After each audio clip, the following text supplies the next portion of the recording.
All right. Uh, Welcome back, everyone, for another deep dive. You guys know the drill. We've yeah. got some awesome listener questions and some super fascinating source material. So we're going to jump right in. Let's do it. So this one comes from a bunch of you, actually, and it's about relationships, Okay. more specifically marriage, Right. and like the different ways people go about finding a partner and then deciding to Tie the knot. yeah, tie the knot, get hitched, all the lingo. Right. So we've got some great excerpts here about love marriages versus arranged marriages. Yeah. I'm excited to dive into this one. Me too.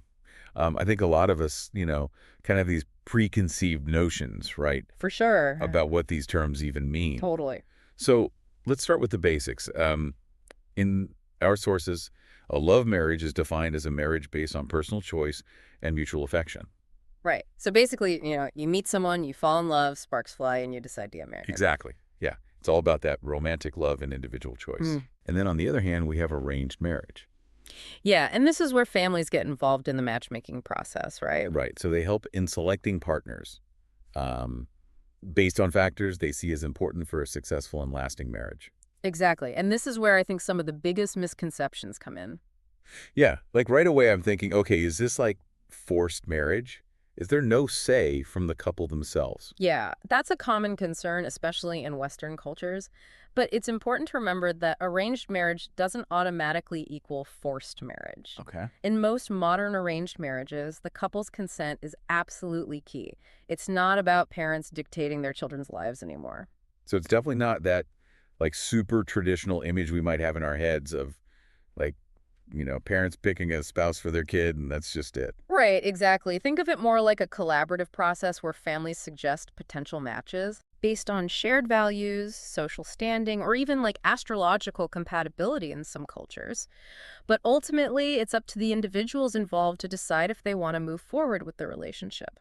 So it's kind of like they get some help from their families who know them really well. Exactly, yeah. They have this like built-in network of advisors almost Mm. who can offer insights and perspectives that maybe the couple wouldn't have considered on their own. So it's less about like, that whirlwind romance and more about a carefully considered decision. Yeah, you could say that. And, it's interesting to think about how these different approaches have been perceived throughout history. Yeah. Like back in the day, love marriages were often seen as super rebellious, almost like defying social norms for the sake of personal happiness. Right. Like Romeo and Juliet style. Exactly, a lot of drama and passion. Yeah. But before that, love wasn't always the primary consideration for marriage. Really? Yeah, for a long time, marriage was seen more as a practical arrangement.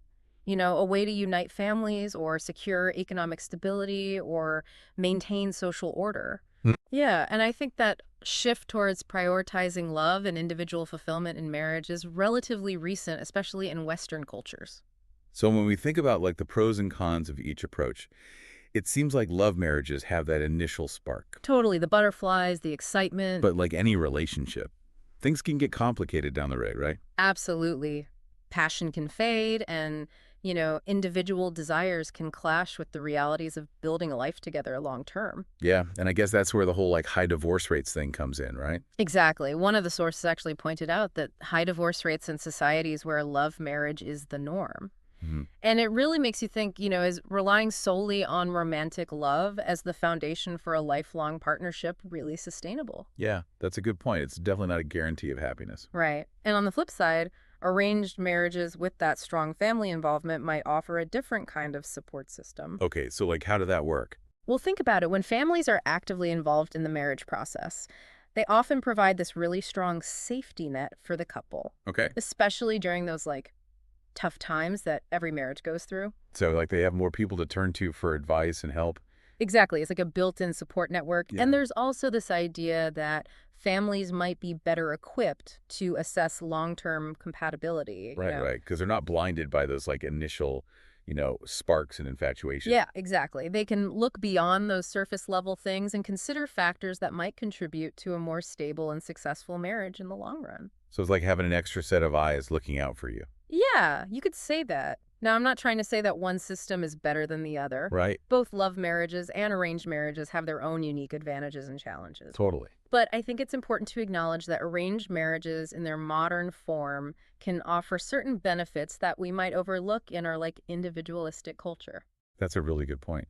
It definitely makes you question those assumptions we often have. Yeah, and it really makes you think about how we approach finding love and choosing a partner in our own lives. Yeah, like could we learn something from both approaches? Exactly.